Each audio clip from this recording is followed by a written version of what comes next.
and welcome back to the Eyes Up Life podcast with your host, Ben Granis. So glad that you're here and that you chose to spend these minutes with me today, with me and George, with George and me, George Hammel to be exact. We'll get to George in a second. First, the Eyes Up Life podcast started with a bike ride that I did 7,000 miles by myself around the United States to raise awareness for distracted driving. Since starting the ride, I've become incredibly attached to this mission to end distracted driving, to help people live healthier, happier lives by putting the phone down both in the car and out of the car. Immediately after finishing my ride in September, I drove around the country interviewing athletes and affiliates sponsored by Maxxis tires. 21 of them to be exact. And this week we have George Hammel on the show. George Hammel has an incredible story. Some of what he talks about is graphic, and it was hard for me to listen to at points because of how horrifying some of the injuries that he experienced were. But he survived, and he is able to live essentially a full life now. He has some permanent injuries and disabilities because of his injuries, but he is one of the most resilient and positive people that I've ever spoken to, and I know his story will have a big impact on you. Now, George covers all sorts of power sports media coverage. He has his own podcast, the Dirt Life podcast, and is just a fantastic soul. So I know you'll enjoy my conversation with George. Please do. Please relax. Please enjoy. And please also just be aware that it's not, at least the first half is not the most lighthearted of conversations, because George goes through some of the details of his injuries while competing as a power sports athlete. Stick around to the end and we'll talk to you then, okay?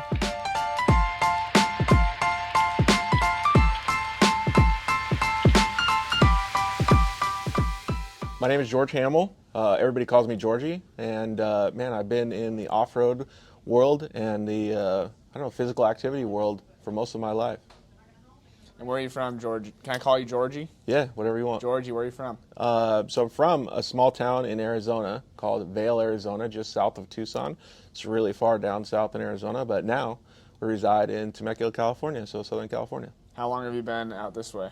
Well, on and off. I was out here for about 10 years of my life, from 2000 to 2010-ish, and then now I'm back. So it's been about 3 years since I've been back. So back and forth between Arizona and California. Cool. Well, I'm really glad to have met you. And if you could just start by kind of walking me through your younger life. Like, how did you get into racing, and what did your career look like? Yeah, so, it's great to meet you as well, Ben. My life kind of started just basically in the dirt. We didn't have paved roads where I grew up, so we had to just basically make our own fun, like build your own jumps for bicycles. If we wanted to ride our bicycles to school, it would take 3 or 4 hours in the morning just because it took so long in the dirt and it was so far away. So it was really remote, but it teaches you a lot. It teaches you how to be understanding of the surroundings around you. It teaches you resourcefulness and a bunch of different things that a lot of kids don't get because they get a lot of instant gratification. So I'm blessed to have that upbringing. And what sport were you racing in? So when I was little, I was into bicycle riding a lot. So 2 wheels and handlebars, right? And, started out as a little kid riding little bicycles and stuff. And when I was 12 years old, one of our neighbors had come over and brought a dirt bike over. It was a little tiny mini bike because we were all small. And it was called the CR60. It was a Honda. And I asked him, I go, dude, can I ride that? He goes, no, but you can sit on it.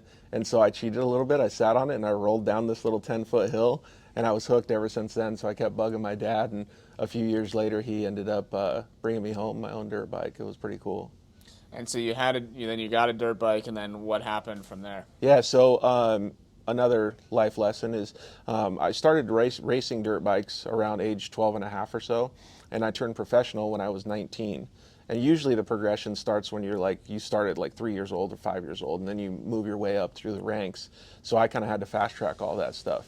So along the way, I learned how to go fast, quickly, but I had to pay the price because I broke a lot of bones and got injured a lot along the way. It teaches you a lot of things. It teaches you patience, teaches you how to handle pain, it teaches you structure, it teaches you all kinds of different things because there's a bunch of stuff that goes on behind the scenes, like tons of bicycle riding, because you're training, lots of physical working out, a lot of cardio, a lot of anaerobic stuff, how to eat well, like all of these different things that teach you the fundamentals of life. And it was pretty interesting to me to do that for those 7 years. And I was able to turn professional. We were able to make pretty good money at it. But then when I was 19, I was racing my first professional national out here in California at a place called Glen Helen Raceway. And I unfortunately fell off and I broke my back and got paralyzed. What happened?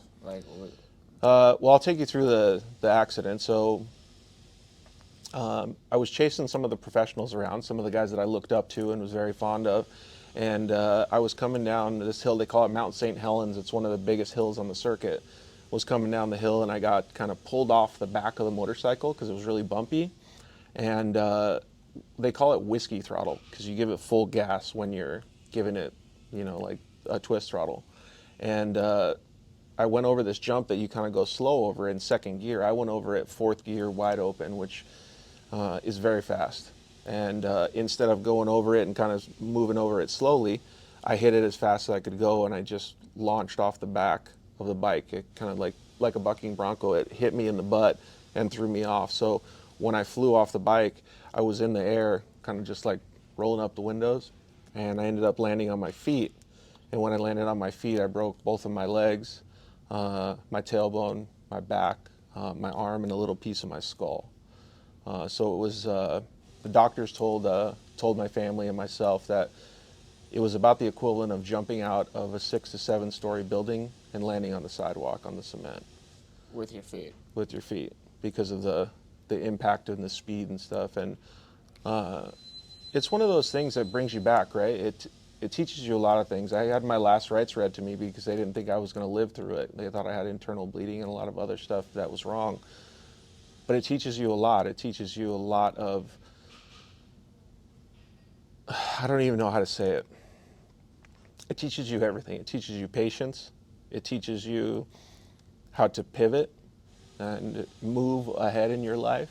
It teaches you how to accept support mechanisms. It teaches you about people around you that care about you, how much you love them, how much you get rid of the other stuff that doesn't matter in your life, and tons and tons of details. But for me, it taught me that I was going to have to change my life.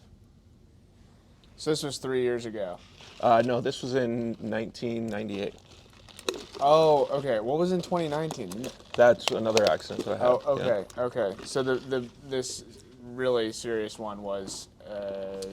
Yeah, the reason that I walk messed up now is because of that accident paralyzing me. So a fun fact, well, not so fun fact, is to date I've broken every single bone in my body except for the humerus.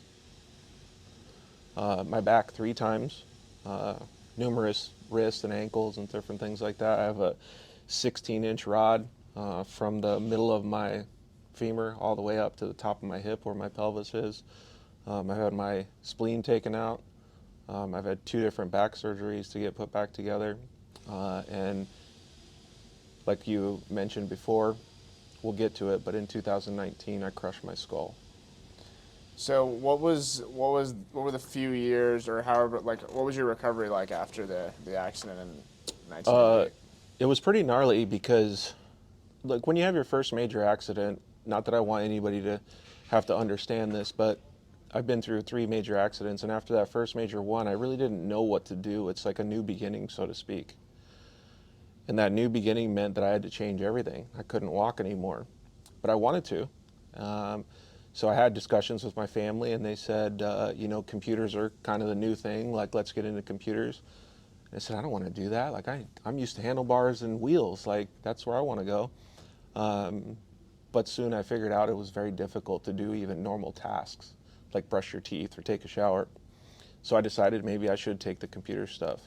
I got some grants from the government and Social Security and things like that. And I went to school and got a computer science degree.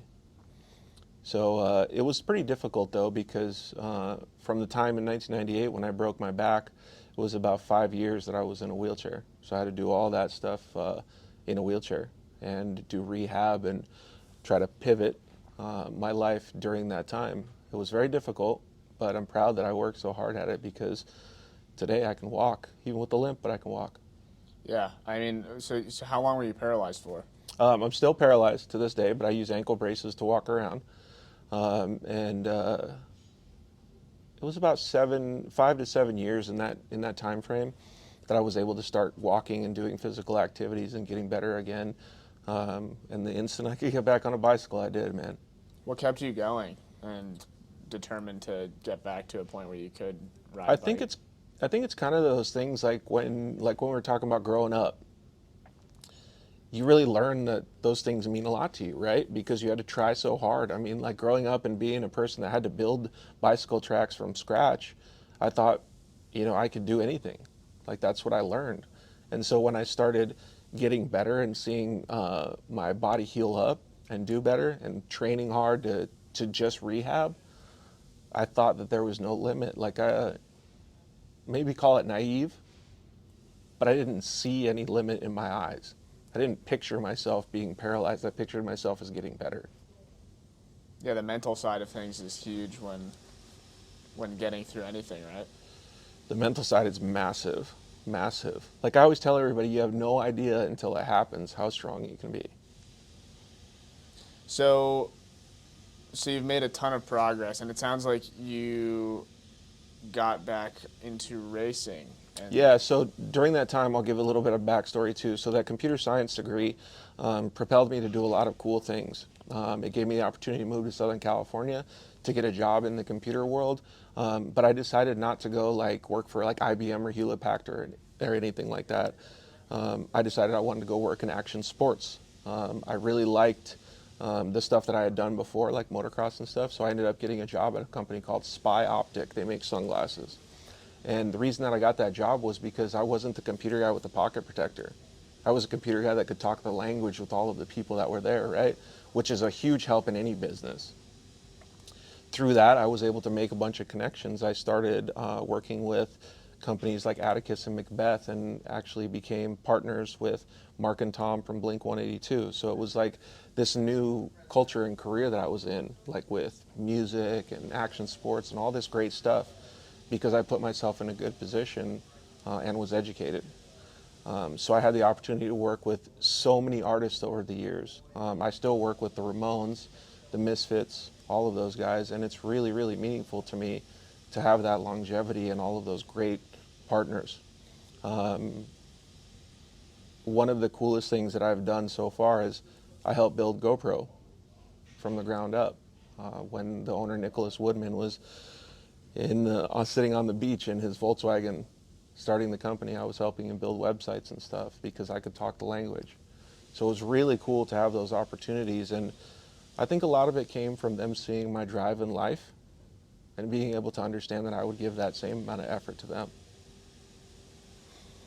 so you did all this work with a bunch of companies and partners, and do you still do that now, or how did we get from that to you having another crash in 2019? Yeah, so it kind of all comes full circle, but I was working so much, I wanted an outlet. So I started riding bicycles again, and then I started riding little mini bikes again, like they call them mini moto bikes, but they're like CRF 50s or CRF 110s, but they're a small dirt bike. And so I kind of started getting the bug again, right? Like I could ride decent, but I had to pretty much hold on with just my arms, and then I would shift with either my hand or I had a button that I could shift the shifter with, and it started getting pretty fun. And so I decided, well, maybe this is something that I want to continue. So I had an advertising agency working with all those people at the time, and I decided to start working remotely, and I moved back to Arizona. Moving back to Arizona gave me the opportunity to be around a lot more of my friends that rode dirt bikes and stuff, so I got a dirt bike again. And all the time I'm riding bicycles still. And when I got the dirt bike again, I got an invitation to do what was called Super X Adaptive at the X Games. And it was pretty cool because I had never thought I was going to ever race X Games. I thought, oh, I'm broken. I won't be able to do that again. but they had this really cool event. And so when I got that invite, I practiced for about a year, got my body strong enough to be able to ride and last for a moto is what they call it. And it was pretty cool. Got to go to some cool places. I went up to Flint, Michigan, and I got a gold medal in what's called the Extremity Games, where you compete with different people that have different disabilities and stuff. I guess you would call it more like the Special Olympics for dirt bikes. But the dudes still haul the mail. I mean, they are fast. And so I got a gold medal there, and that qualified me to be at the X Games, and I was able to race the X Games and get some cool national TV coverage. But one of the craziest parts about it was, I don't know why, but I was sleeping during the whole shot, the start of the race. And so I started out in 8th place. I had to pass a bunch of people, and then I got up to 2nd place.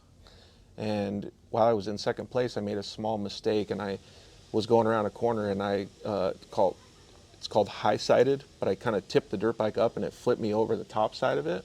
And when I flipped over the top side of it, I put my arm out, and I broke my arm because it was really hard ground.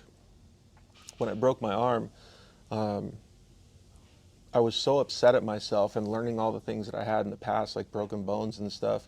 I said, you know what, this is not going to stop me. I'm going to keep going because I respect all these athletes and what we're doing so much. I'm going to finish the race. Was able to pass 2 other riders with one arm, just holding my other arm on the handlebars. I went to the podium and I watched all my competitors because I was so jealous and so mad that I wasn't up there that I wanted to congratulate them and give back to them because I appreciated them for beating me. And I thought, if I'm ever going to come back to this place, I'm going to stand on the top of that podium.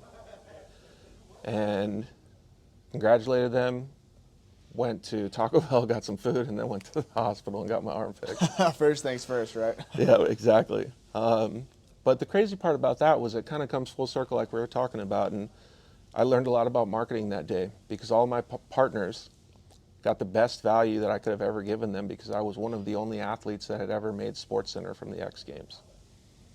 Because of what happened to me and my life story and then leading up to it and then falling down and not giving up. So it was pretty cool for me to be able to see that, don't ever quit. So where does that put you now then? So it puts me in wanting to kick everybody's butt is where it puts me. So I started training again to do the X Games the following year. And unfortunately during that training process, I fell down again and broke my back for a 3rd time. So I go to get my back fixed and they do all this crazy procedures in my vertebrae and stuff. And the doctor has me sitting there when he's giving me my, information on what I'm doing now and how I should proceed forward. And my mom and my sister are sitting there with me. And he goes, dude, George, I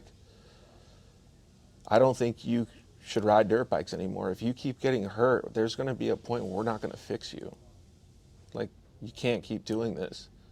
And in my head, my dumb, naive head, I said, no, I'm going to do this. I'm going to win that thing.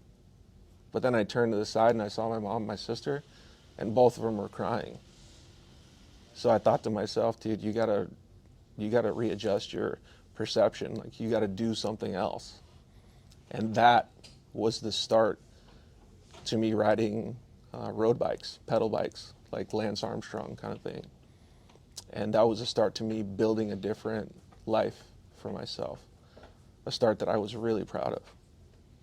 So now are you, what's, because I know you've done some races involving regular bicycles. What's your Yeah, so again, the whole naive thing is it's just talking about it makes me feel like it's really part of my life, but I didn't even know what those bikes were. I didn't know how to shift the gears or anything.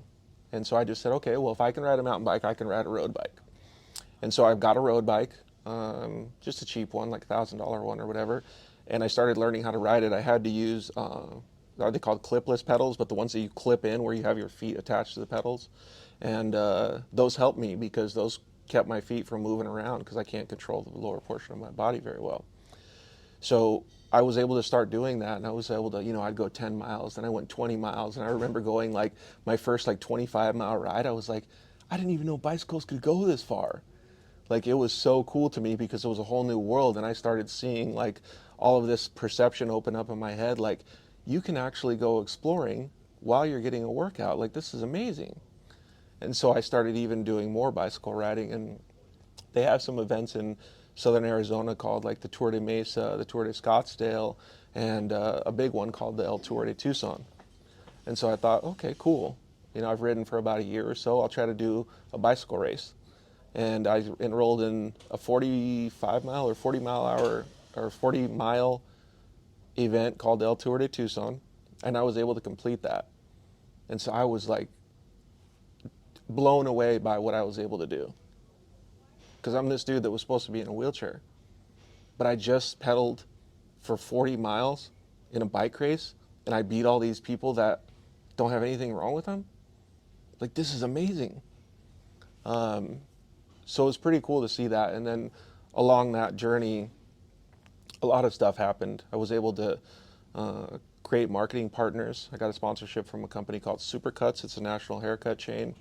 And create awareness and motivate some of their employees, talk to kids in schools, and really share my story a lot, because it was meaningful to them to hear that somebody could overcome stuff like that. So in turn, it was really meaningful for me that people appreciated it, all the hard work and all the effort. But there's a lot of details that go along with that. I spent a lot of time pedaling on roads, public roads, that are heavily trafficked. And it was very, very scary, because every single time, I grew up as a kid where there was no traffic, just in the dirt riding my bicycle. And now I'm riding in streets that have tons of traffic because I'm training to do all these things. So I always have it in the back of my head to think about what's going on behind me, to listen for cars, to understand like as much of your surrounding as possible, because it's a scary thing riding a bike in the streets. But it kept going, and I was able to put together some stuff with Supercuts that helped them. We actually had a marketing campaign that was pretty cool. We did, at the time, they were charging $13 for a haircut. And I said, well, what if I complete the El Tour de Tucson, which is a 111-mile bicycle race, in under 8 hours? You have to give haircuts for $8 for the next 30 days or 40 days or whatever it was. Well, I crushed it. I did it in like 6 hours and 30 minutes or something like that. Not faster than the fast guys, because they were like 4 hours or sub 5 hours.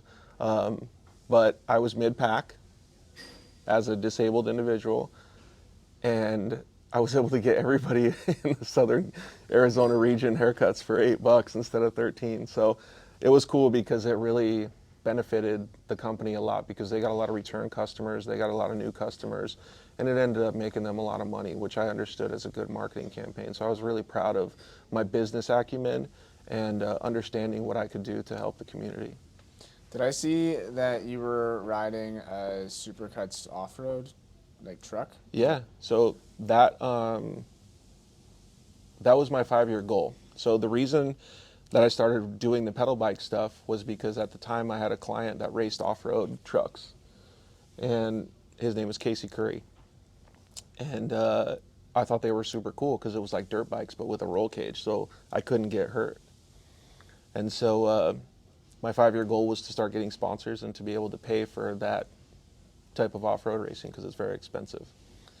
And I really liked it. He let me drive his truck one time, and it was fantastic. So I asked Supercuts. Well, let me backtrack real quick.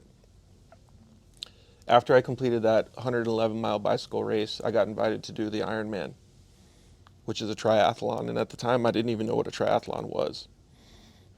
They had told me, you get an invite to do an Ironman. Most people don't ever get that. And I said, what is an Ironman? They said, it's a triathlon where you have to swim in the ocean, pedal your bicycle through mountains and long distance, and then you have to run another distance to the finish line. I said, well, that sounds cool, but I don't know how I'm going to run, because I can't run. I could barely walk. And so they showed me this like racing wheelchair and how to use it and do all this stuff. And I didn't know how to swim. The most I had swam before was in the pool drinking a beer at the lazy river or something. Like, I didn't know what swimming was. I still to this day don't know what it's called when you do the regular swimming, when you But I learned how to do it. I can still swim good, I just don't know what it's called. So I trained for 2 years to be able to do that, and I was able to knock out an Ironman. It's the first and only triathlon that I've ever done. And that was a really cool experience. In fact, when I crossed the finish line, I said, F this, I'm never doing this again. Well, you did it. That's huge. Yeah, and I was pretty proud of it because I didn't know what it was, right? And like talking to guys like you that are really physically active and stuff like that, it means a lot to me because I understand what it really meant. And to get an invite to do that, I'm glad that I was able to execute on it. So fast forward, I get to drive that off-road truck from Casey Curry, and kind of got me addicted. And I was like, man, I got to be able to do this. This is my heart. This is what I've been missing for so long since I quit the dirt bike racing stuff. So I had a couple of meetings with Supercuts, who were the sponsor with the bicycles, and I said, would you be interested in moving into this different genre of racing? And they said, sure, we'll support you in whatever you do because you do such a good job for us. I said, man, that's huge. Like, this doesn't ever happen, especially in off-road. You don't bring in sponsors from outside. They call them non-endemic sponsors. Like, normal off-road sponsors are like tires or, Right. in fact, seats and stuff like that where we're sitting today. But that doesn't happen when you bring a company like Supercuts in. So I was really excited about that. And fast forward a little bit, they paid for my first half of my first race car. I had saved up and paid for the other half. And I was able to start racing what's called side-by-sides, little off-road buggies. And man, it just kick-started that whole next chapter for me. I pivoted again, and it was awesome to be able to start that. So are you still doing that now, or what, like what's your where are you at now? Well, do you want to talk about the lead-in and get hurt, or do you want to talk about now and then go back? Well, whatever makes most sense to you.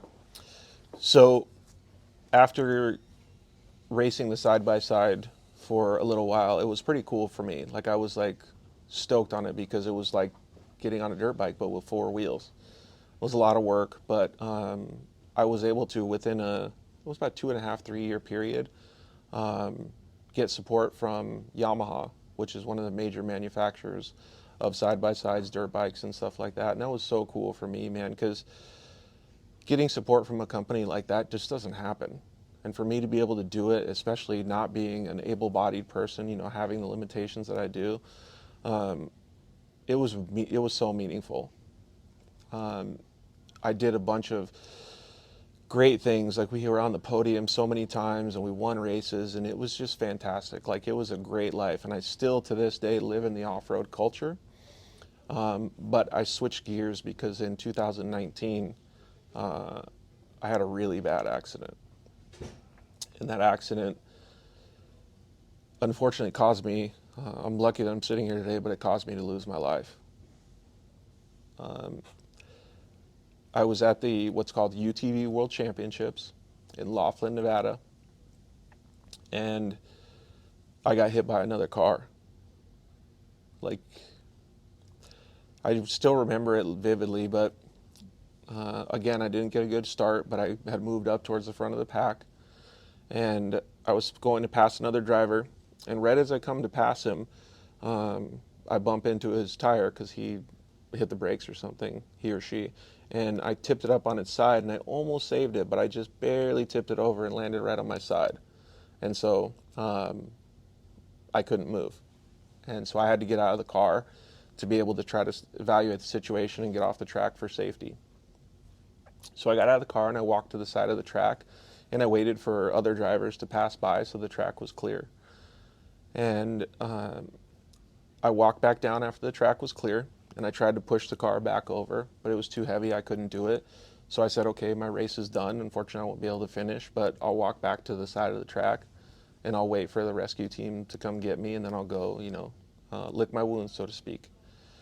As I was walking back to get off the side of the track was clear, but there was a little bump, and there was a car hidden behind that other bump. I was standing, my car was here, I was standing right here, walking off the side of the track, and the bump was over here, and this driver came over, and he cleared me, but somebody ran in the back of him and hit me and knocked me into my car, and if you're looking like in your driver's seat in your car, you put your hand on the door when you have your window down. In race cars, they have window nets. I fell through that window net, and the door bar, or where you would put your arm in your car, has a big metal bar that uppercut me to the chin, in between my neck brace and my helmet. I still had all my safety gear on, and shattered my jaw, my skull, all the bones that were in it. My eyes had become detached from my head. Just massive injuries. My collarbone, I broke a bunch of different stuff. Bleeding from every orifice in your head, and I mean, even my ears have been cut off and put back on because everything was so messed up. But I just passed out there. I didn't die at that point. So he pulled away, and I fell on the ground unconscious. And when I fell on the ground unconscious, I think somebody ran me over or something happened that was like woke me up. But it woke me up enough to be able to just understand how much pain I was in. And I felt on because I couldn't feel anything because it was all paralyzed and messed up. But I felt on my chest there was like liquid. And all of the broken bones and things that I've had in the past dirt bike racing educated me enough to know that if you break your ankle, you take your boot off as quickly as possible because it'll swell and you can't get it off. So I thought to myself, like, this is bad. I got to check and see what this is. And I tasted the fluid that was there, and it was blood. I said, I can't see anything. I can't hear anything. But I know it's really bad. If I don't take off my helmet right now, there's a good chance that my head will implode on itself and I'll die in this helmet. So I took off my helmet and I felt around with my hands, and I felt my car. And I felt the bottom of my car, so I kind of like pushed myself in the dirt and leaned up against, just sitting up against the back of my car so that no other drivers would hit me. There was probably 300 or so drivers on course. Only one guy stopped to help me. And his name is Brett Carpenter. He's still a friend of mine to this day. I will love that guy for doing that. But he helped to stop me, and he had a very significant impact on helping save me. And the medical crew came, and then they took me to the hospital and level 1 trauma center in Las Vegas, since it happened in Laughlin. And all kinds of different details happened there, but the main thing that everybody should know is that your life is not always secure. You don't know when it's going to be taken away. And one day in the hospital there, this is still so weird for me to talk about. I was just laying in the bed.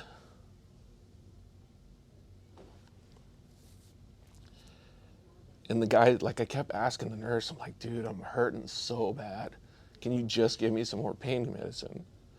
Because they hadn't patched me up. Like, I was still broken.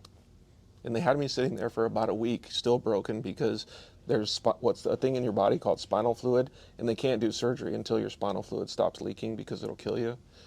So they had to wait for that. And I kept asking her, I'm like, please just give me some more pain medicine. She kept saying, no, no, no. She was just the worst nurse you could ever have. And then all of a sudden, I was just sitting there and I go, wow, I feel great. Maybe she gave me some medicine. But she never was there. So I was like, this is confusing. Why do I feel so good? And I started thinking to myself, like, wow, this is awesome, man. Like, I haven't felt this liberated and free since 1998. Since I was like, because I'm so broken now, but now I don't feel any pain. And then I started like seeing these weird things. Like, I was like looking at myself. And I was like, he looks so peaceful. Like, that guy looks awesome. He looks happy. He doesn't look like he's in any pain. Like, he just looks like he's really, really good. And I don't know how long this whole process took. And I still don't know how to explain it. But it was the most like euphoric, freeing feeling that I've ever felt in my life. I feel weird about talking about it sometimes because I feel like people won't believe me, and then all of a sudden I just hear some dude yelling, "He's back, he's back, he's back." And I woke up like, I'm still like, my heart's beating kind of fast right now, but I looked over to my right and he was knocking on the heart monitor, I think it's called. And then the main nurse walks back in, she runs back in and she goes, "What? Where did he, like, what's happening?" And she goes, "He's back. What do you want me to do? Like, do I call this in? Do I get the doctors?" And she goes, "No, if the thing's working and he's back, he's fine." Like, that was it. And so, like, I didn't know any different. Like, I still woke up and I was in a bunch of pain again. And, like, it was wild. And I don't know how to quantify it, but it's a game life changer. So once all that stuff happens, they bolt me back together. I get all these plates and screws and all this stuff, and they repair my face. And still to this day, I can't see out of this eye. The whole side of my face is paralyzed. But I'm very lucky to be sitting here and having this opportunity to talk with you, Ben. But it forever changed me because I understood from that point on, when you race, you're a selfish person. And I don't mean that as a bad thing. You have to be selfish to be a winner. If you want to get to the top of the podium, you have to take what it, or give what it has to be to take from other people and all kinds of different things to be able to win. But from that point forward, I understood that I'm going to give to everybody else so that they can win. Because I just got an opportunity to not win a race, but to win at life. So now fast forward, fortunately, I can still ride bicycles, and I do as frequently as possible. And I get to educate other people, and I get to talk about off-road, the sport that gave me so much, took away and gave back to me. Because we have this little podcast called The Dirt Life. And we get to interview people very similar to what you're doing today here with me. And we get to share their stories because people have amazing stories about life, about their journey, about what they're going to do, kids, older people, everything. It's so cool to see.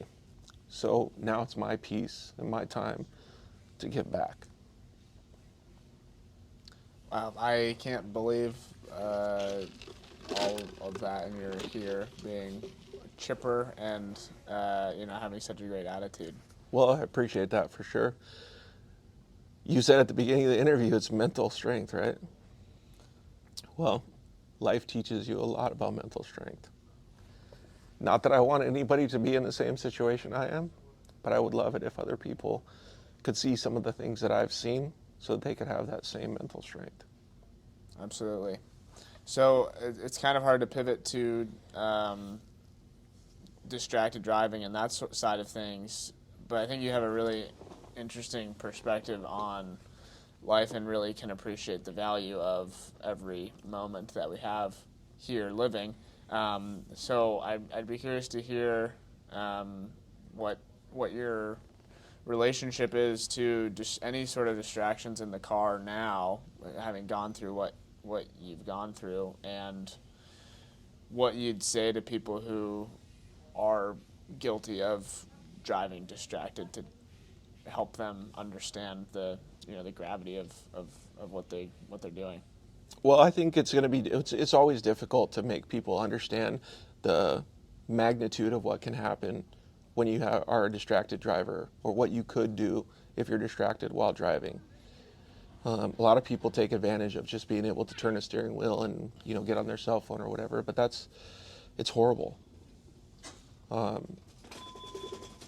if I've learned anything in my life, I've learned how badly I want to keep it and how badly I want to live. If somebody else was to take my life from me, I would be very upset because I'm accountable for my own actions. I don't want to have to be accountable for their actions. My suggestion is always never to be a distracted driver. Just focus on what you're focused on at the time. Driving, getting to your destination, and then, interact with whatever you have to do. We see it all the time, man. Distracted driving is just horrible. People getting injured all the time, killed. And I don't ever want to see that. If my story can help, bring any awareness to how much life means and how much people should appreciate it, whether they're on the road on a bicycle or whether they're behind the wheel of a car, I think both of them should be very, very conscious of their surroundings and be able to pay attention so that they can make sure that everybody enjoys the road together. Do you use the feature on your phone that silences notifications while you're driving, or are you aware of it? I don't. I just put it in a little cubby I drive a van now, but I just put it in a little cubby and it just stays there. Cool. Are you open to turning it on just for like the experience of? Yeah, absolutely. Yeah. So it's. Do you know how to get to it? I don't. It's in your settings on your phone. Okay. And then you go down to focus. It's up a bit. You don't have to. You can just look at it. There you go. Focus, and then if you hit the little plus button in the upper right. Yep. Then there should be one called driving. Got it. Customize focus. Yeah. And it says people, allow replies, all that. Yeah, so if you wanted to let certain people's notifications. Oh, it's just turned on now? Well, there should be a thing to have it turn on automatically. Yep, that's what it says while driving. Yeah. Cool. And then there's an auto reply thing too, so it can text people. If they text you while you're all contacts driving, then they get a text saying that you're driving. Yeah. Sweet. Perfect. Yeah. That's awesome, man. I didn't even know that existed. So now I can tell people about it too. Yeah, I think it's like they could do a lot better job of making it known to people that it exists, because so many people don't know it's a thing. Yeah, totally. Thank you for doing that. Yeah, absolutely. I'm curious also to hear what your experience is with social media, and just like the amount of time that we as a society use on the various social media apps, having your experience and knowing how precious each moment is. Yeah, so I guess that's a long form question, right? But yes. social media takes us down crazy roads, right? Because we always think it's so important. I don't think people should be on their phones at all, whether it's social media or text or whatever it is, while driving. You see so many people get distracted and so many accidents happen nowadays because of it. But I do think that there is safer ways to go about it. Like, let's just say a person like me, social media is a very crucial piece of my business because I have to be communicating with people all the time. Personally, I don't like social media. If I didn't have to have it, I wouldn't. But since I do, if I need to communicate with people and have an engaging conversation, I just pull over. I go to a parking lot that is somewhat empty so that nobody bothers, and then I just take care of all the things. And if I'm in a hurry, I just gotta wait. It's just not worth it.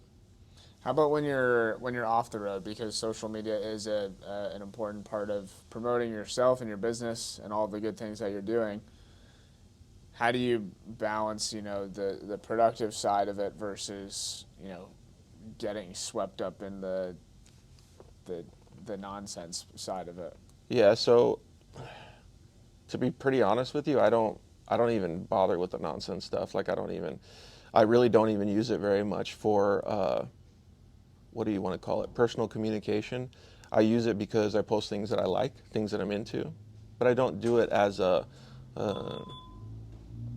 I'm showing off, right? Like If I was going to bring you a sticker, I'd bring you a sticker. If I was going to send you a message, I'd send you a message, just like I would in real life. So uh, I don't really get caught up in it that per se. I like to use it for the business transactions mostly. Any advice to offer to young people, especially who maybe are more swept up in the noise of social media, and what any guidance or suggestions? My first guidance would be I don't know, I guess this is because of the way that I live my life. My first guidance would be to any youngster that is on social media a lot is to go outside and have some fun. Like, go learn how to do some things with your friends, like have normal human interaction, because I think that's much more beneficial. It makes you a happier person. Um, in my personal opinion, I think a lot of the things on social media that people post aren't true or are fake. And if you see a lot of that stuff and you're younger, you might not be able to see through it. You might see and believe that when it's not necessarily true. Maybe it's a half truth, but it's still not necessarily the real truth, right? So if you have the ability to have an open conversation with somebody, it's much more effective, because then you can understand, you can have the feeling, you can have the interaction. So if I had a perfect world around me, I would see a lot of kids just interacting with other kids and just having a normal outside conversation or a normal outside upbringing. How about for people who are young? You know, you had um, a lot of challenges in your life, and persevered through them, and are able to continue pushing forward and doing things that you love despite all the setbacks. What would you say to a young person who's maybe interested in chasing a dream, or jumping into a career that maybe doesn't seem possible, or maybe financially doable, and they feel pressure to go do something else that's maybe more boring, but like more sustainable financially? Like, what would you say to them? I think the money part is what confuses people most. But I would say to anybody that's going into something that they might need to think outside the box, a quote that I live by is, if the eyes of perception were clear, everybody would see the world as it actually is, which is infinite. That's very meaningful to me because it shows me that no matter how closed-minded I get, I'm wrong, because the world is not closed-minded. You can do anything as long as you put your mind to it and you never give up. So if it were me, I would tell them to go try to achieve their goals, do whatever it takes, make the right decisions, and be accountable for those decisions. And having gone through what you've gone through, when are you happiest now? Like, what's the situation where you find joy? It's funny that you asked me that question. When I'm happiest now is when I'm riding my bicycle. That's when I get the most freedom, because it's the most liberating. I'm not stuck behind a computer, not stuck behind a phone, not necessarily working, and I can just focus on enjoying the things around me. Do you still ride on roads? Absolutely. What knowing all of the risks associated with being on the road, like I ride on the road too. Yep. But what is it, the joy that it brings you that kind of overrides the risks of distracted drivers and the various other risks that riding poses? Or Yeah, 100%.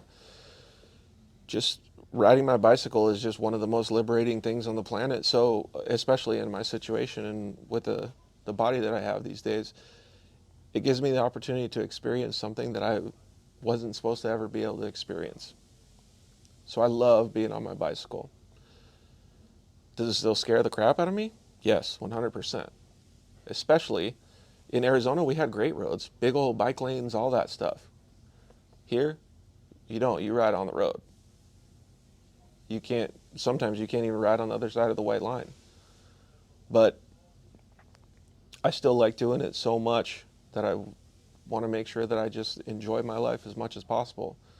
That's why I appreciate you giving me this opportunity to talk about drivers paying attention and not being distracted. What do you think is going to kind of tip the needle in the direction of roads becoming safer with distracted drivers? Education. The roads will never be safer unless you educate people. And I think you're doing a great job doing that, Ben. Yeah, well, thanks, George. It's getting to chat with people like you is super helpful because your voice will carry a lot further than me just talking about my experience. So I really appreciate it. Yeah, I appreciate it too. And I want to definitely be able to share this content with other like-minded individuals. We both know hundreds and hundreds of people that ride bicycles, and I would like to be able to show them as well. Yeah, well, I'll definitely keep you posted. Any Cool. closing thoughts, George? No, man, you did a fantastic job. Well, thank you for sharing all of that. I know it can't be easy. I know you've said you've done it a bunch, but Yeah, sometimes it just gets me. yeah, I believe it. Jeez, oh man. Well, I think that does it. Thank you so much. Cool, man. Cool. No problemo. Well. Here we are. Thank you so much for listening to my conversation with George Hammel. Pretty wild story, huh? I just can't believe how positive he is, how driven he is to make a positive impact on the world after all of the hardships that he's encountered. You don't see too many people with that strong of a positive attitude these days. So I was really grateful to have met George and to have talked to him and to have heard his story. And every day he is working to make the world a better place, much like I am striving to do so with Eyes Up. If you don't have the feature turned on already, please turn on Driving Focus on your phone. It's a feature that is so simple, such a no-brainer, and will definitely make your life safer and hopefully help save lives of other people. What it does is turns off the notifications from your phone while you're driving. Your phone is smart and can detect when you're driving and turns off those notifications so you don't even have your phone screen light up and tempt you to take your eyes off the road. Great feature. Helps spread the message of how important it is to focus on driving and not focus on your phone, and is a great step in the right direction. If you don't know how to do it, check out eyesupride.com/resources, and that will help guide you in the right direction. If you have questions, feel free to reach out. In the meantime, please subscribe to the Eyes Up Life podcast. Follow Eyes Up Ride on Instagram. Make sure you watch the video that I recorded with George that was just released a couple days ago. Subscribe to Maxxis Tires so you don't miss the final 3 episodes of this series. They're ones that you surely don't want to miss, and I look forward to talking to you in 2 short weeks. Who's on deck, you might ask? Well, Kate Courtney is on deck. That's the answer. Kate Courtney is a professional mountain biker, and you'll hear more about her in 2 weeks, okay? Just be patient. It's no big deal. Bye-bye.